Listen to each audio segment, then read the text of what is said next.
Hello and welcome to tonight's episode of History Behind the Page, the live series where you get to know more about the person behind your favorite history page. Tonight we have Matt from American History Net joining us. He runs a great Instagram page on here full of fun facts, history, everything in between. So I'm excited to have him on tonight. This is also a live Q&A, so you are more than welcome to submit questions. On the bottom right-hand corner of your screen, there is a question mark bubble. Go ahead and submit your questions there so we can get to them as they do get lost in the comments. So let's go ahead and get this party started on this very fun Friday Eve.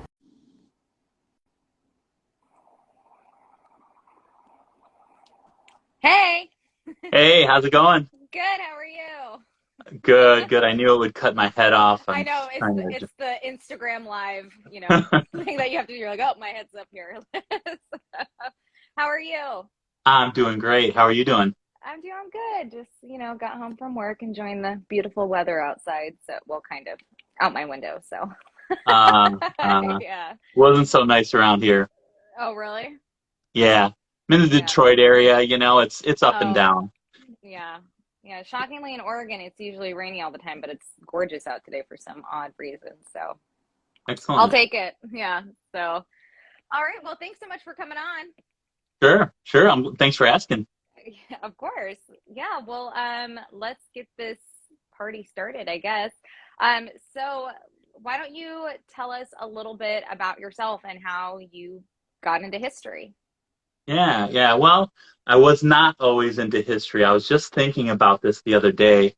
Um, in college when I took these history classes, I just was not interested. Hmm. My dad had actually drug us around to different history things. He was kind of a Clark Griswold type. He'd take us to the he, he would take us to some cool places now in hindsight, but at the time I was just like not interested.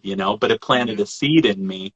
And even, high school, college, you had to take these classes, and I was thinking of this one class I took in Reconstruction, and it was an 8 a.m. class, and if I made it, and that was a big if I made it Hmm. to class, I'd sleep in it, or I'd talk to my future wife who was sitting next to me, Uh, anything but actually listen to the class. So I don't hmm. know, it kind of bloomed later, and I can't even pick when, but all of a sudden I'm stopping at the markers, and I'm driving by and wondering what's the history behind that and checking it out. And Hmm.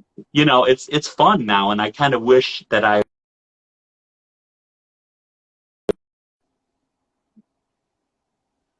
but Hmm. I was along in my career before I really got the history bug. Before you got the history bag. Yeah. Nice. So um, so what made you decide to start American History Net? And why the name? Why the name too as well? Well, I wanted to brand it somehow. I didn't want it to be, Matt's history page. I wanted to, have it be its own entity and Hmm. see where it went.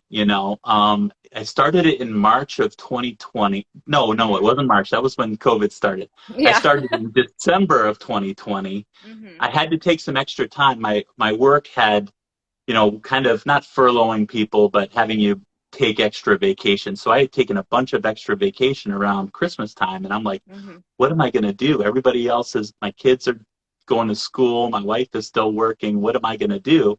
And Hmm. I just decided to launch it.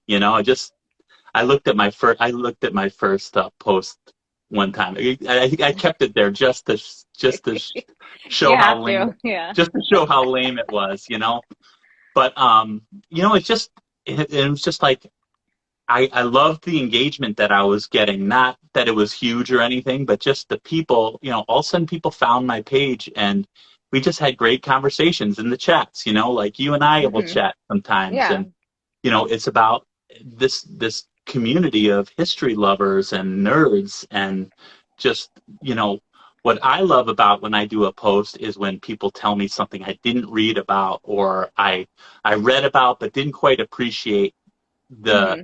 significance of it, or and then it's like it just adds on, and you're thankful. It's like someone might think, oh, you missed that, or oh, you should have. No, I don't think that way. I just think it didn't strike me, or I just didn't find it at all. And somebody tells me something Mm-hmm. I didn't know, Mm-hmm. so just that whole process, that give and take.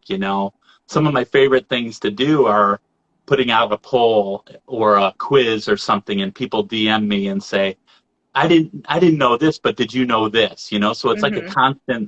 it's like a constant learning experience. You put it out there and you hope you're putting something out there that someone didn't know and that they Yeah. learn something.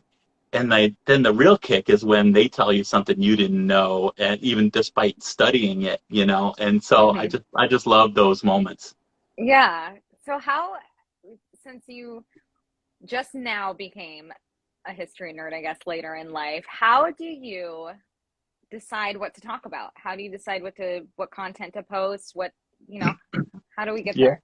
Yeah. I when I started this, I was like full of ideas, like dozens and dozens, and I made out a list of things.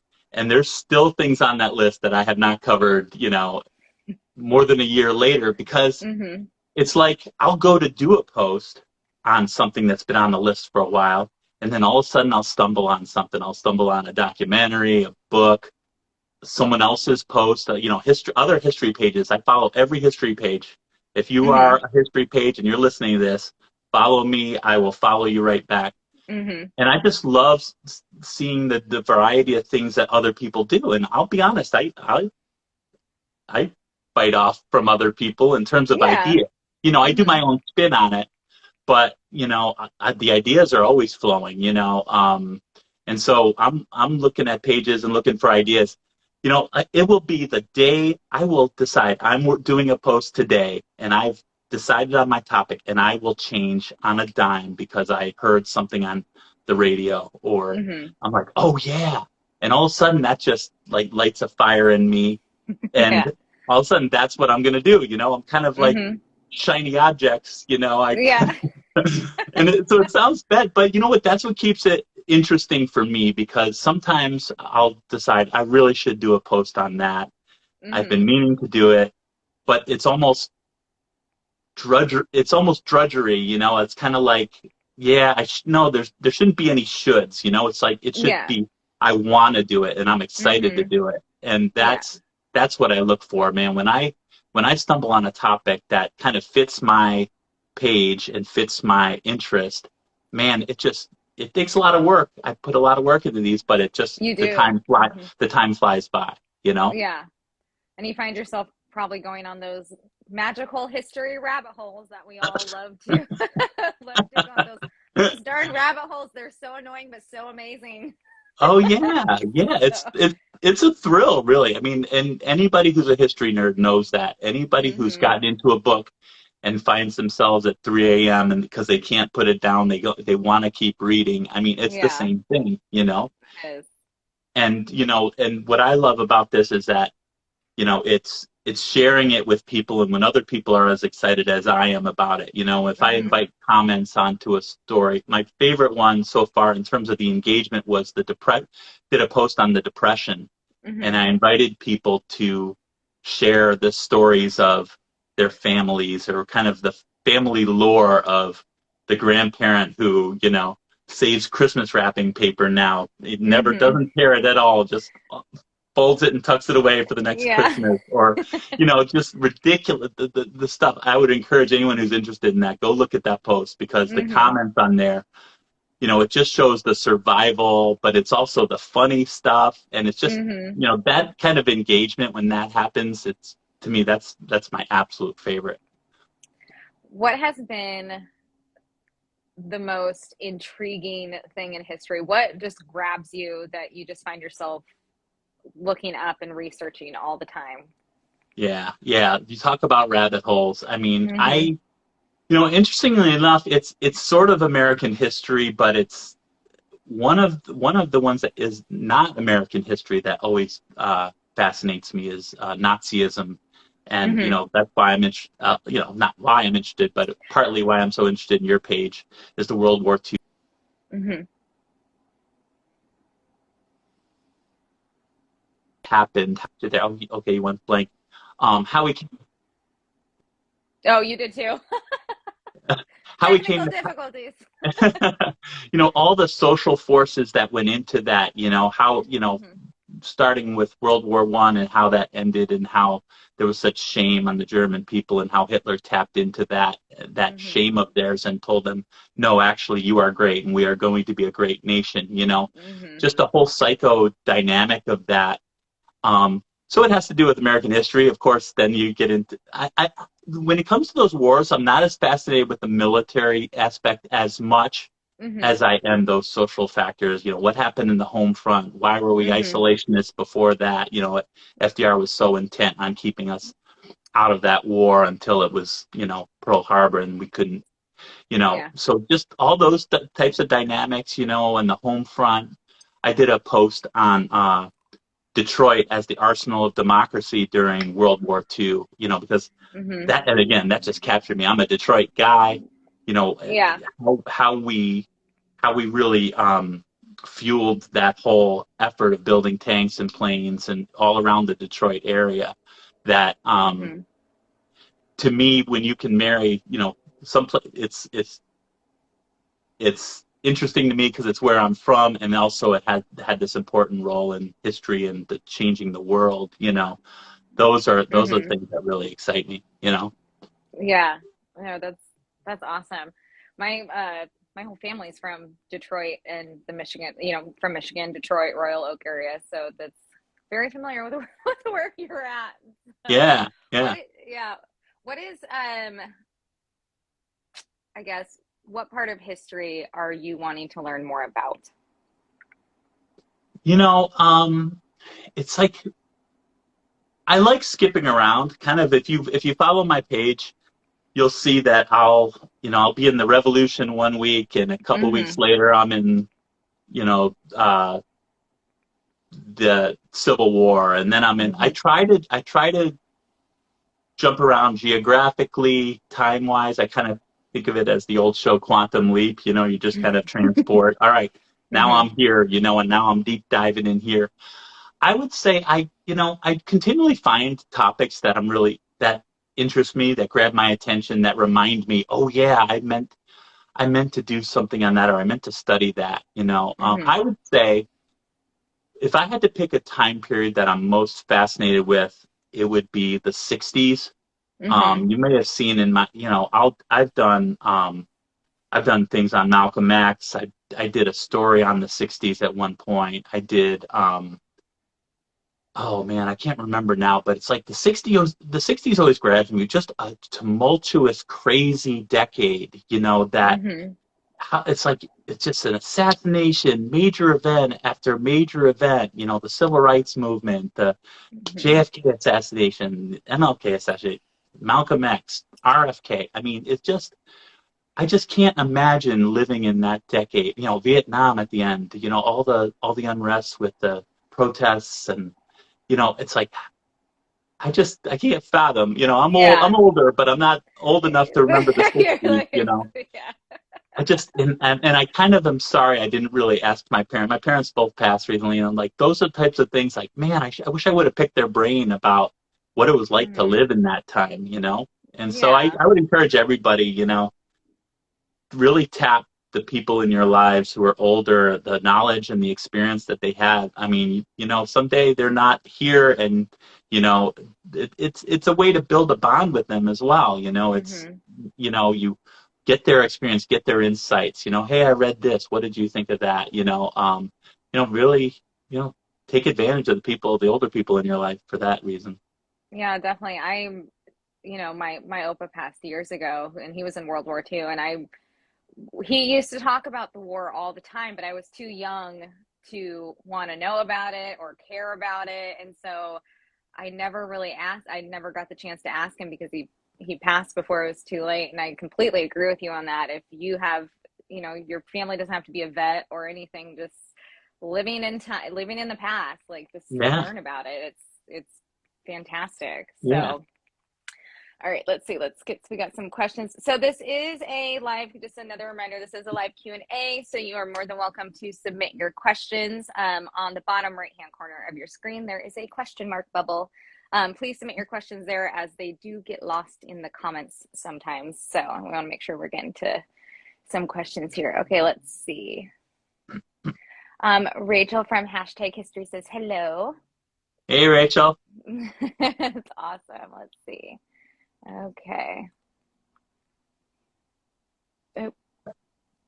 That's a great podcast, by the way. While you're finding that question, #history, I recommend it highly. And I steal ideas from them all the time, too. Steal ideas from them all the time. Okay, one was, let's see.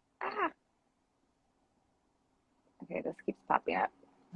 Apparently, I'm not technology literate today. I've been sitting at a computer all day. I should have the hang of this.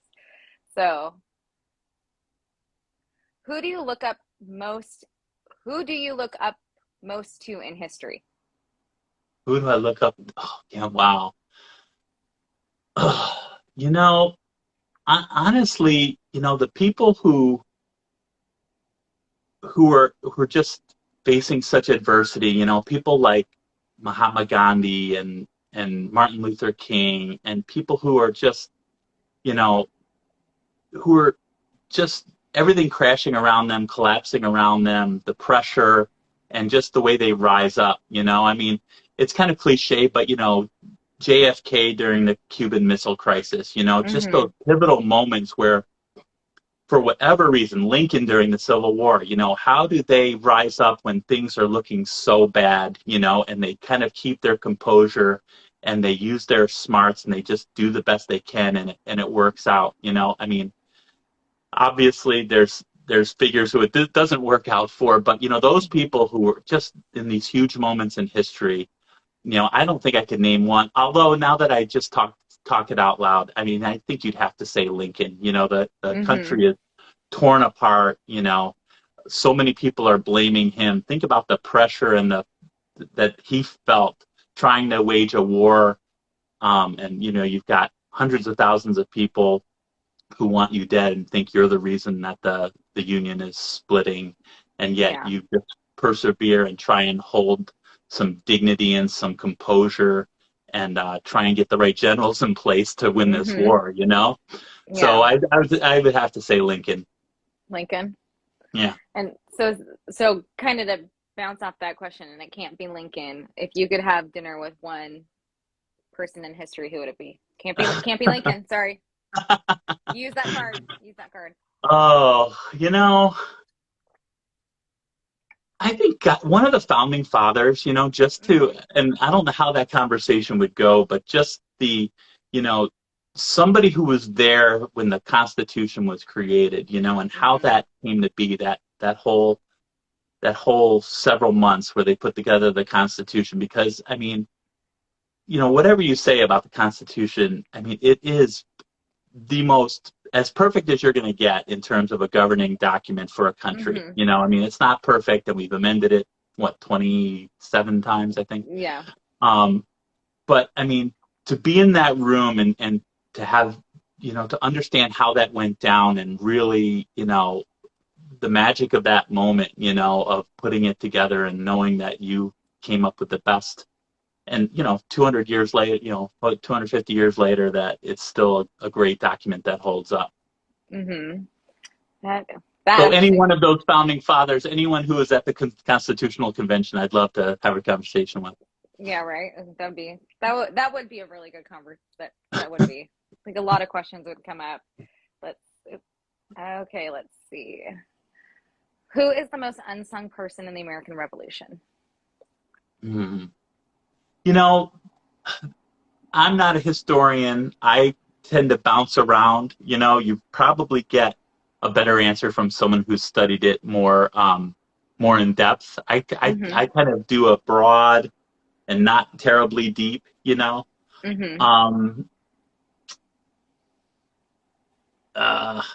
Gosh, I can't even come up with any. What about an unsung person in history in general that you know about? Boy, these are tough questions. That you personally think is like unsung.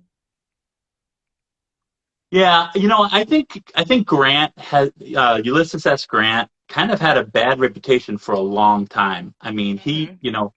he kind of didn't have a good sense of hiring the right people and putting the right people in his cabinet. They let him Mm-hmm. down in terms of scandals and got him involved. But when you look at someone who just was passionate about fighting the KKK during his Mm-hmm. presidential term and doing Reconstruction right and kind of holding the South accountable and not being too easy on them, trying not to be too hard on them, but finding that right balance. And again, Yeah. fighting the KKK, I mean, when you look at it, he was really committed to that until, Mm-hmm. eventually, Reconstruction just kind of lost its steam and people got tired of it. And but I mean, he gets really kind of shafted in terms of I think his reputation has come back, but I think in terms of the contribution he made for winning the Civil War as a general, and then his Mm-hmm. contributions as a president, I think he's a little bit of an unsung hero. Yeah, I agree with you on that one. So let's see. This question got asked twice in, let's see. In 15, 20 years or more, what do you think history books will say about the Russia-Ukraine war? Do you see this as a catalyst to a great conflict? You know, I personally and I have this hard and fast rule. There's no politics on my page. When people start talking politics, I shut it down Mm-hmm. quick. I don't want anything to do with it. I will say Mm-hmm. this. I think Biden's doing the right thing, keeping us out of it, keeping NATO out of it as much as possible. We're Mm-hmm. giving the support on the side with the military weapons and the humanitarian support, and we just announced we're going to take in 100,000 Ukrainian refugees. I Mm-hmm. think he's got the right balance. We do not need to be dragged into an all-out war. This is not Yeah. World War III. This is not worth World War III. But Mm-hmm.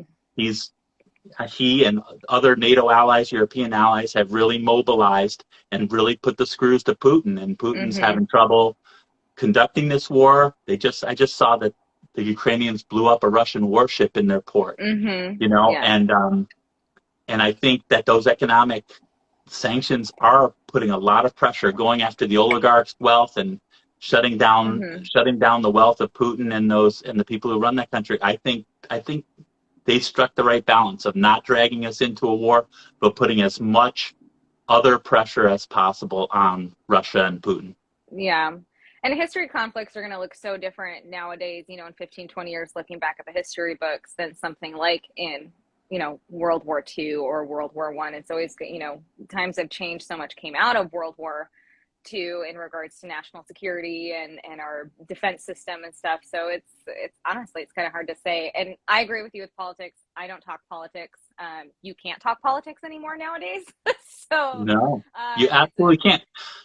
I yeah, it's sad, but it's literally the truth. You can't. You I can't. I draw like roughly anything after Clinton. I won't do. It gets Mhm. so nasty in the comments. It gets so much Mhm. vitriol, and people can't separate their own.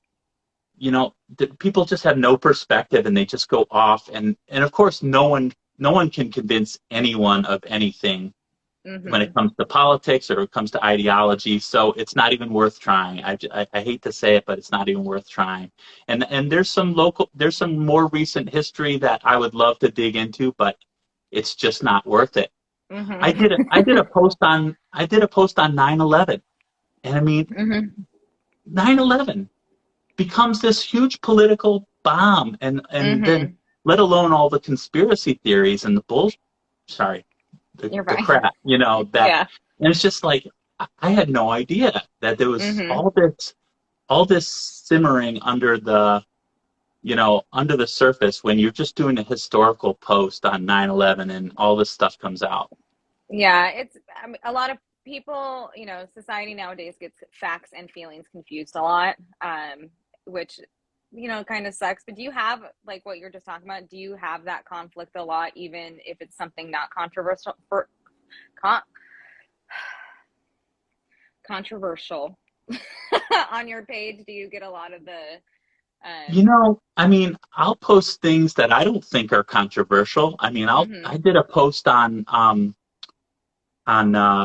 Robert E. Lee surrendering to Grant and that whole what the events were that led up to it, and the actual, what they agreed to. They met at McLean House in Appomattox, and how that went down. And I mean, all I get is people from the South saying, you're telling the North's version of this story, and and this was the War of Northern Aggression, and Civil War wasn't about slavery. And it's just like, and all of a sudden it becomes this big thing. You know what I mean? And it's like, I did that post. I had no idea that maybe I was naive. I didn't know all these different theories or perspectives on the Civil War existed.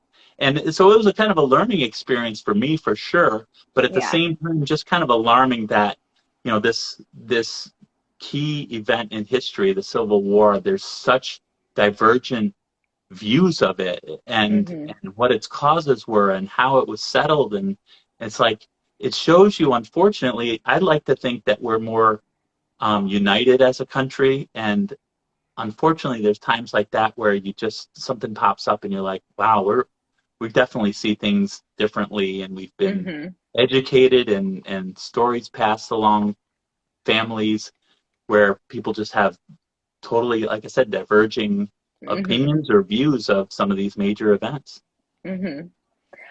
What is the one thing that you learned in history that just, since starting your page, that just kind of like blew your mind? Oh, you know what? The most fun I had was I ran across a story about the Wizard of Oz. I don't know if you saw that post. You've joined my page later. I don't know if you've perused some of the old posts, but yeah, where it was this allegory. It was a political allegory that Frank Baum, I think, was the author of the story that the movie was made out of, The Wizard of Oz.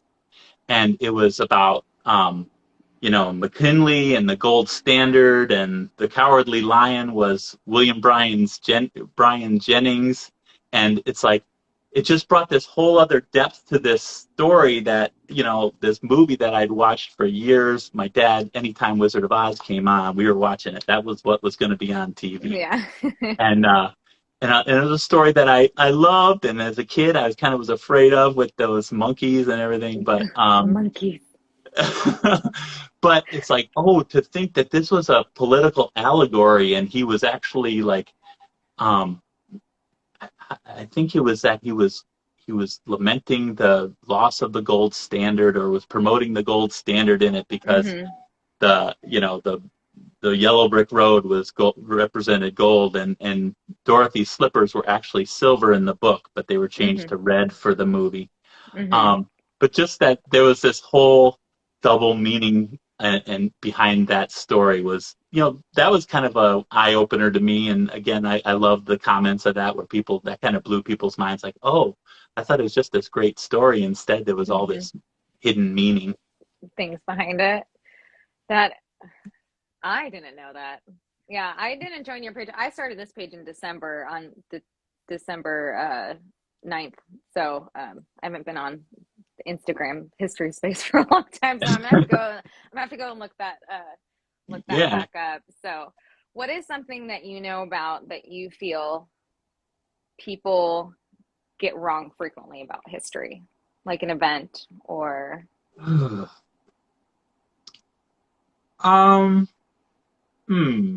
wrong per se, but I like, like for me, it's when people tell me that Patton died in a car crash, and he didn't die in a car crash, but everybody says he did. Even like a Netflix series said he died in a car crash, and I'm just like, oh yeah, I thought he did.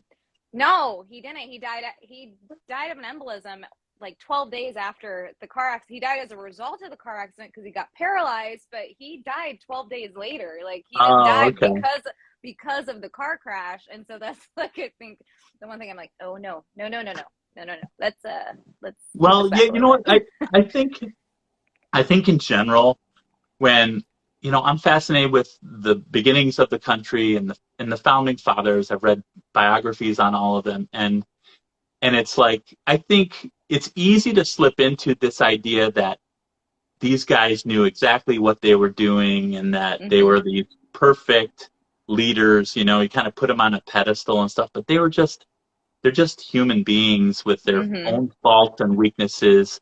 Um, you know, Jefferson, when you read about Jefferson, you realize he was really a pretty petty person. He was backstabbing everybody, writing these or having these scathing articles written behind the back. He was undermining Washington's cabinet as he was a member of Washington's cabinet.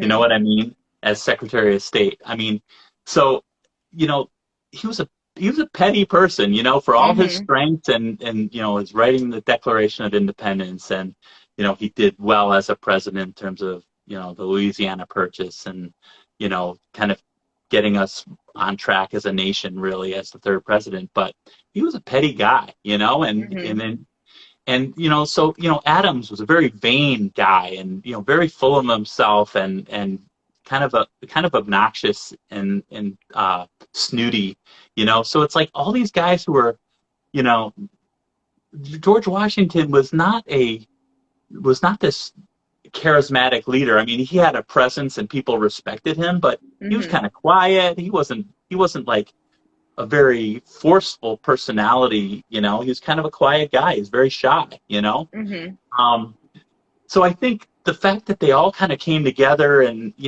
they were not united.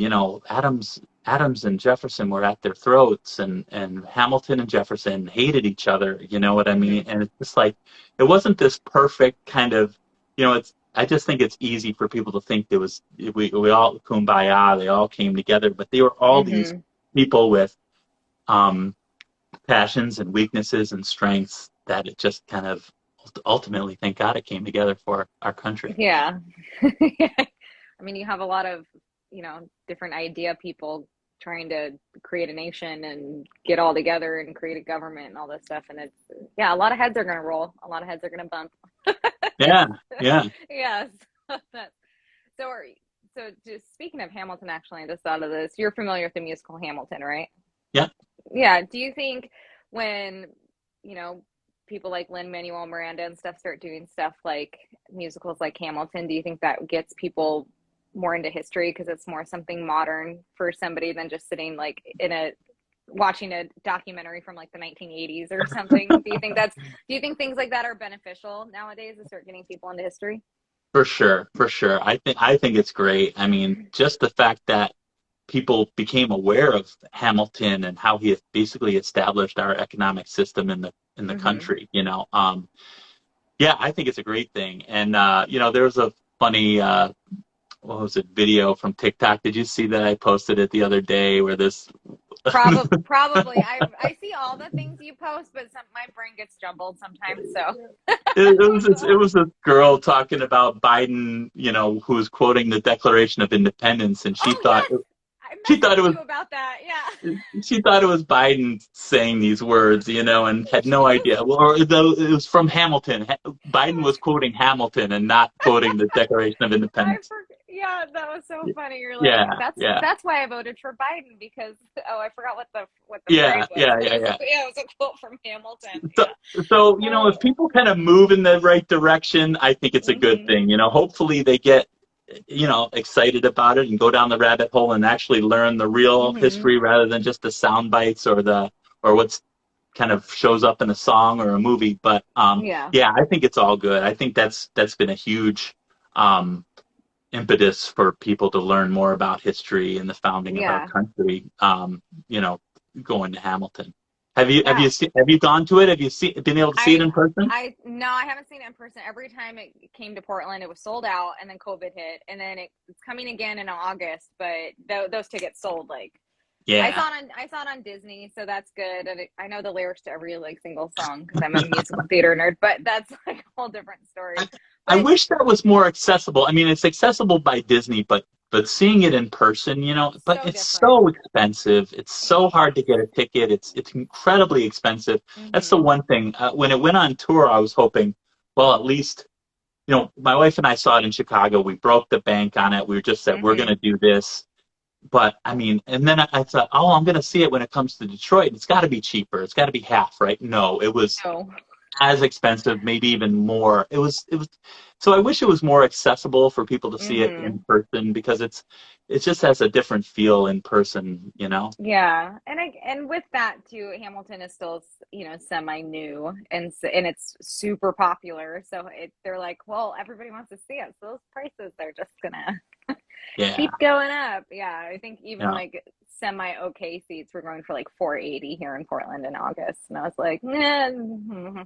No. Like, And it's a so, great experience, but hmm can you justify that price? I don't know if you I can, know. Yeah, if you can, that's yeah. I would love to see it one day, but and kind of actually going off of what you said, like how you learn about history just by seeing these things. Like Lin-Manuel Miranda, who created Hamilton, uh, he wasn't into history. He just happened to read a book about Hamilton while he was on vacation, and he was Yeah. like, "This book is awesome. Like, I want to make a musical about it." And that's how Hamilton Yeah, I came know. about. He was I just like, "Oh, know. look at this book." You pick up a book, and yeah, he probably made a lot of history lovers out of doing that musical. Yeah. Um, I just had a question, and because I talk too much, this is what happens when I overthink. Oh, what do you want to see done? What do you want to do next with your page? Like, where do you want to keep doing what you're doing? Do you want to, what's the plan? Yeah, you know what? There hasn't been a plan so far, so is there going to be a plan? I don't know. I I dabbled more. I've gotten more comfortable doing video type stuff like this. Mm-hmm. People have said to me, "Hey, you should try TikTok or create a YouTube channel or something." And it's like you and I had a discussion on this. It's like Mm-hmm. I don't want it to become work. I want it to be something that I really enjoy doing. And as soon as it becomes a chore if I feel like I have to feed these different channels and create Mm-hmm. different things, one, I don't have the time to do it, and two, I don't think that's me. TikTok. When Yeah. I actually started looking at TikTok, and it's just not me. It's like I'm kind of more of a behind the scenes guy. Do the research, do the Mm-hmm. post, and I've enjoyed doing these types of video things, but to create videos and try and be super dynamic and creative and fun and all this Mm-hmm. energy on video. It just isn't me. So I don't see that. Um, I want to get out to sites more. And maybe Mm-hmm. now with COVID opening up, I did a visit to the Jimmy Carter Museum and the MLK Park. Mm-hmm. Um, and I'm thinking about if I go other places and I want to, will I do videos from there? And is that interesting? I'll have to ask the people who follow the page, do Mm-hmm. they like those or not? So it's kind Mm-hmm. of a combination of what I want to do and what hopefully people will give me feedback on what I do, or what Yeah. they would like me to do. But I Mm-hmm. don't want to be too steered by that either because it's got to be what I want to do Mm-hmm. and how I want to spend my time versus Yeah. you know, catering to maybe some demands, Yeah. from I love the ideas and the input from the people who follow Mm-hmm. my page, but ultimately I have to do the work and it's got to be something that I'm excited to do and not I can't base it based on what they want me to do. Yeah, no, I totally understand that. You want to give passion and heart to what you're talking about, what you're posting about. Yeah, I totally get Yeah, you don't want this to turn into a job or an obligation. yeah, You want to post because you want to share and you're excited about it. You want to tell people about it. So right. I totally get that. So you said you want to travel more. Have you gone to a lot of monuments or historical places? Yeah, my son and I did a trip a couple of years ago now, a couple summers ago to we drove from Detroit to the DC area, and on the way we stopped at the Flight 993 Memorial. I Mm-hmm. would highly recommend that in Western Pennsylvania.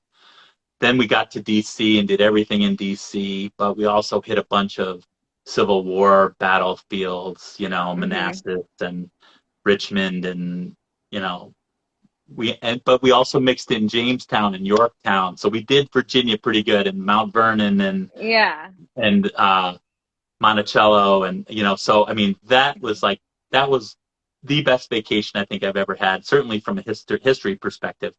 Mm-hmm. Um, I'd like to get to New England, and I actually was born and lived my first 10 years in northern New York, up near West Hmm. Point. Okay. And when I read about American Revolution in these towns that I knew as towns from where I grew up, but I was only 10, so I wasn't, Yeah. and as I mentioned, I wasn't into history. Yeah. I'm like, I was living amongst this history, West Point and all this, and I Hmm. never really. So that's my next and I got to get to Philadelphia. I've been to Boston, and Boston Hmm. is absolutely amazing. Anyone who's a history buff, you have to get to Boston, Hmm. do that Freedom Trail and that whole thing. Um, but I got to get to Philadelphia. I got to get to New England, see those Revolutionary War sites. Hmm. That's my next one. And then from there, it's kind of like I've got to explore the whole West. I mean, Yeah.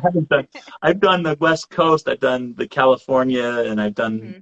Vegas, but I mean, there's a whole flyover country, as they say, and I don't want to call it, that's interpreted, it's a negative connotation, but I want to Yeah. do it. I want to get in a van and go to all these places. And Hmm.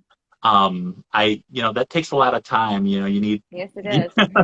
that's a lot more time than I have right Hmm. now. Hopefully in retirement a few years from now, I told my wife, let's get in a van, take a couple months and drive around and see. Now she's not as big a history buff as I am, so we have Hmm. to find the things that she wants to do along the way. Balance. Balance. Yes. Yeah, but the Yep. next one for sure is New England and Revolutionary Hmm. War sites. And then, it's the same problem when I want to go to Europe with her. She wants to go to Paris and I want to go to Normandy, Yeah. and Uh-huh. so So we'll out have to figure it out. Yeah, so out of all those places that you have visited, which one is like you would go back there again to go visit? Like the I one. think the one would be Boston for sure. And that Hmm. Freedom Trail and walking you start at Bunker Hill and you walk all these different sites. Hmm. And I don't even remember a lot of them. That's the thing. That's the thing I hate about, trying to learn so much and take in so much. All I Hmm. can tell you is that I remember Bunker Hill and I remember loving the Freedom Trail, but I can't even tell you now. Well, You're like, I don't I know. almost I have this, goldfish memory sometimes, and I'm like, Hmm. what is going on, But Yeah. but then it's fun learning about it again. Hmm. So I think it'll be interesting. I'm gonna be in this trivia contest in a couple weeks that Dead Hmm. History is Oh yeah. doing, and Hmm. it's gonna be interesting to see what I've learned. I've learned a ton. Now, what I've Hmm. retained and what I can say back to you, that's another It's a question. difference. I can totally relate to that. It's Yeah. insane.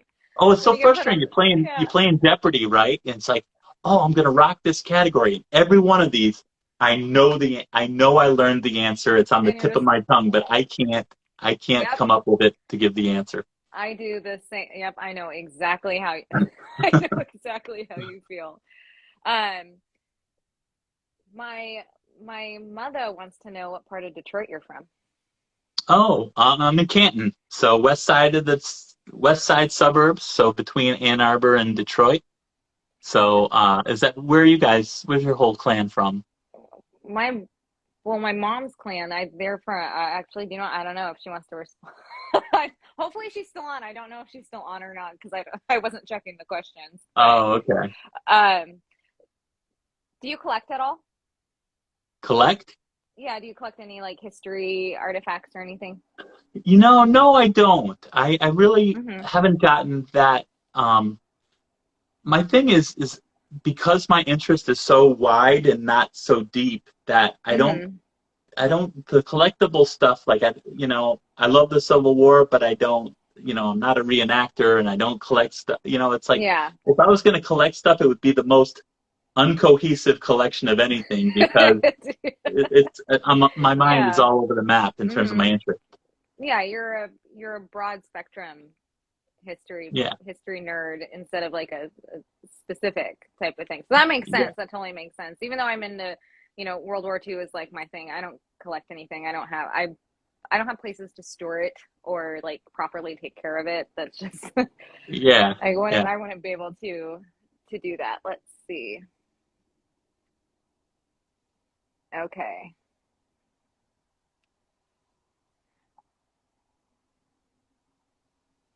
What is your thoughts on historical statues and monuments being removed or relocated, not on a political stance, but from a history learning perspective?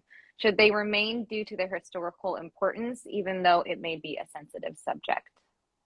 Yeah. That's a good I question. mean, that is a good question, and I would not want to be the political figures who have to do that. But Mm-hmm. ultimately, it is a political issue, and this is Mm-hmm. why I say it. In that, the people who live in a community want to be, want to live in a community and be proud and enjoy their community. And if, say, a black person sees a Confederate statue and now all of a sudden they feel less than, or they feel like, they're reminded of that their ancestors are slaves, or that, Mm-hmm.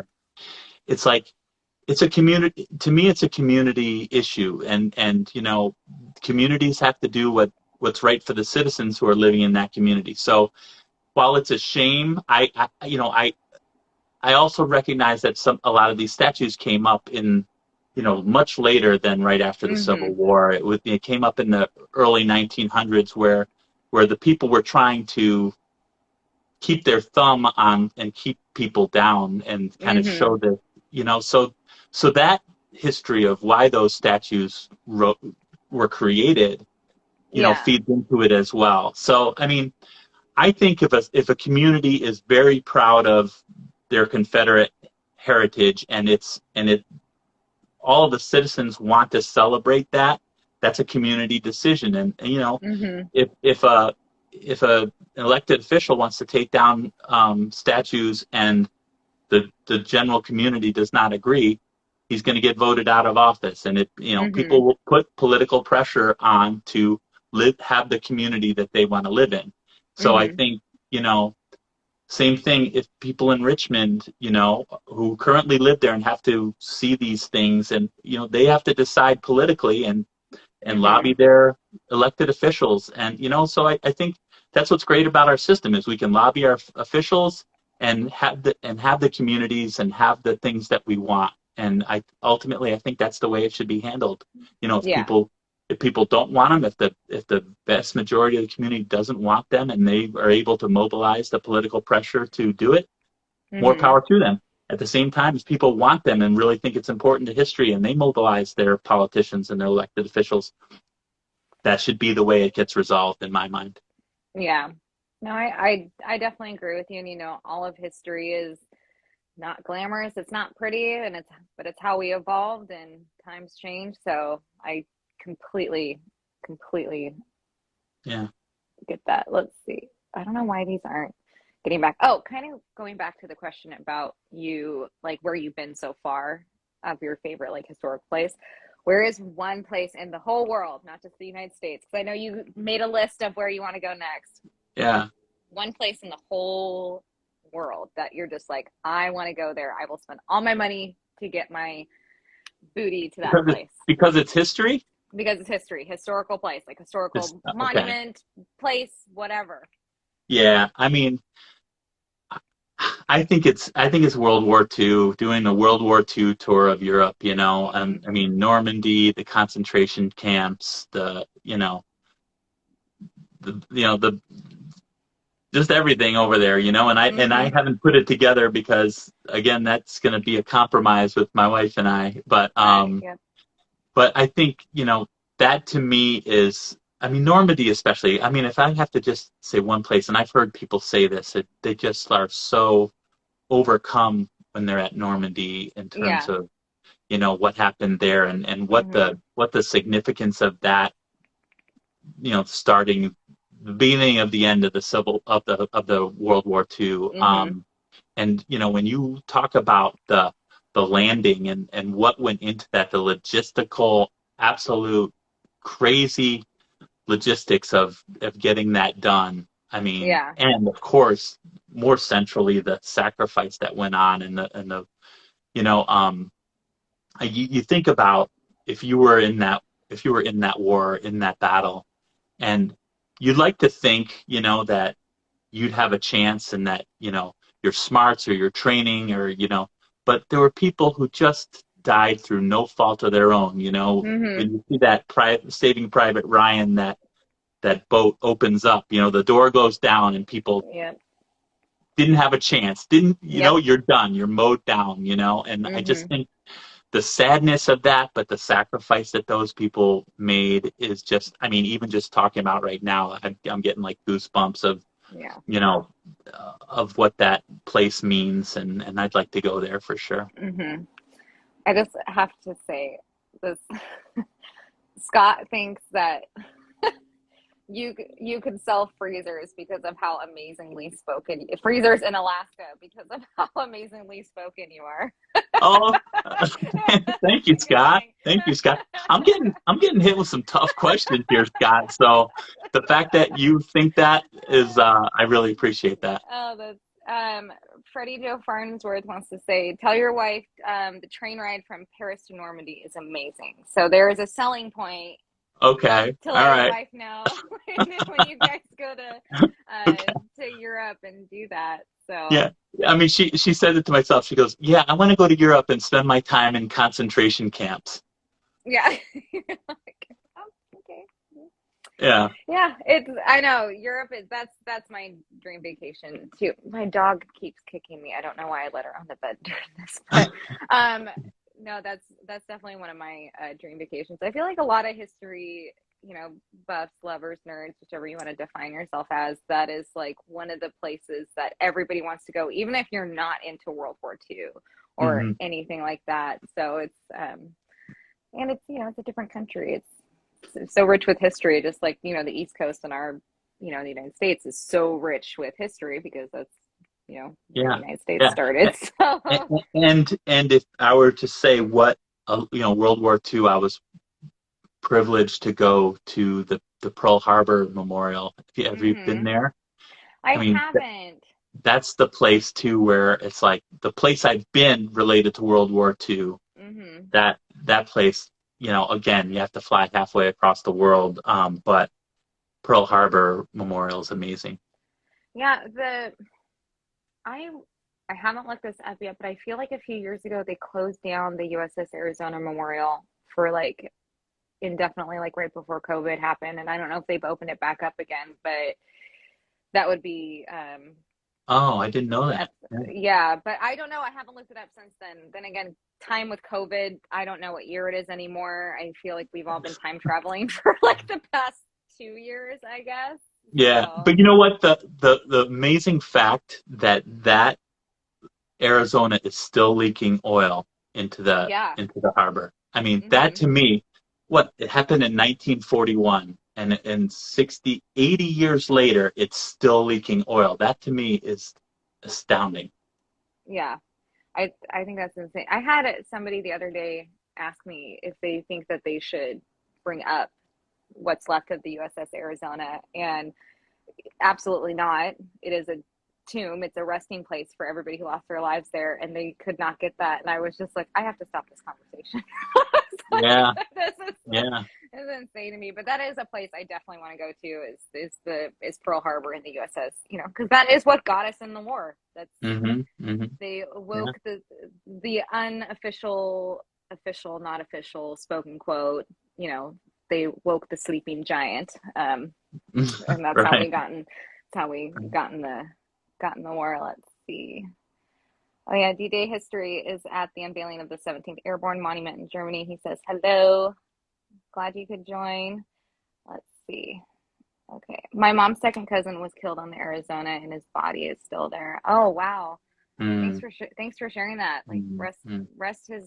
rest his soul. That's amazing. Let's see. Oh, sorry. This question keeps popping up, but there's no question. Oh,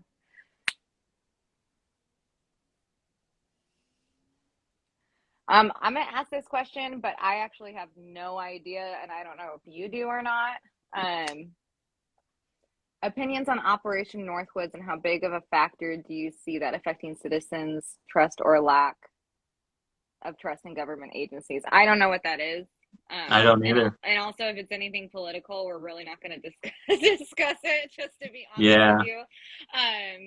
So Eric, if you could let us know what it is, that'd be great. But honestly, there's so much about history that we both just can't fit in all of our Yeah. little brains sometimes. So let's see. Yeah, Lisa, I agree. I don't think that they can bring up the USS Arizona even if they wanted to, but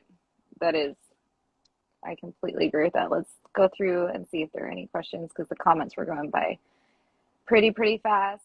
If anybody has some last minute questions, we're wrapping up this hour. Go ahead and submit them in the little question bubble on the right-hand corner of your screen. Let's see.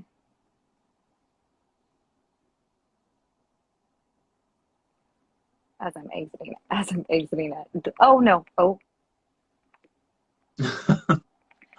I need to stop touching things, I swear. So, all right, let's see.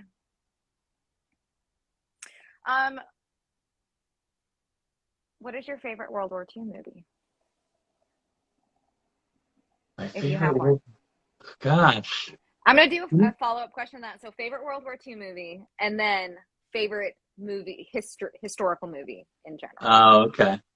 So World War II. World War II movie. You know what? I'm not sure. I've seen a lot of World War II. I don't think I've seen a World War II movie. Is that nuts? I've read books. Mm-hmm. But, I know I think you were saying, somebody was saying Tora is one I've got to see. You got to see it. It's so good. Yeah. No, you know what? You've seen Saving Private Ryan, right? Saving Private Ryan. I love Saving Private Ryan. Yeah. But you know what? I haven't seen I know you do Band of Brothers. I've never seen, that's a series, right? That's not a movie? 10, yeah, depending who you ask, they'll say it's a 10-hour long movie. But yeah, it's a 10-part miniseries. Okay. Yeah. Yeah, you know what? I the movie side I haven't, but it's the World War II books and more on my interest in the Nazism, the rise and fall of Nazism was more my interest in World War II. But no, I'm afraid I liked Midway. It was kind of like pop candy. I loved the movie Midway. So I guess I have seen. What else have I seen? Pearl Harbor. I always enjoy them. Yeah. But I wouldn't say. Do I have a favorite? I liked Midway. I'll say that. Yeah. Well, but my overall historical movie, and I honestly I've heard people say it's not very accurate, but I love The Patriot. Every time The Patriot comes on, I will watch The Patriot, and that's not an endorsement of Mel Gibson. That's just that movie. That movie just gets me. I love it. So The Patriot, and you know what? If you tell me it's not historically accurate, I know that the bad guy in that is based on a real British general. And I know that last battle is the Battle of Cowpens. I think it's kind of roughly, I think it's kind of roughly historical, but not, they took some Hollywood liberties. Yeah. And as history lovers, you are allowed to enjoy the Hollywood-esque, war movies. They are very intriguing, or if you're somebody who likes the romance movies, like, like Pearl Harbor, the romance type of stuff, those are definitely entertaining. Well, but okay. I do have to say that I am always a little disappointed when I do learn one of those movies is not accurate. It's like I always a little disappointed. I want it to be as accurate as possible. Yeah. No, I totally get that. So, well, Matt, this hour went by super fast. Yeah. This was super fun. So I appreciate you coming on so much. This was so good just to sit and chat and get to know more about your page and have everybody else learn about American History Net, which everybody needs to follow on Instagram. You're just on Instagram, right? Just Instagram. I'm on Twitter too, but barely. It's I keep forgetting it's there, and I go there every couple of weeks. But no, Instagram is kind of the main focus, and I'm looking forward to having anyone who's interested. Sarah and I are going to do one that I run and we're going to talk about some World War II topic that we'll have to figure out what it is. We'll I see what might it just let you is. pick it, and I'll do my research.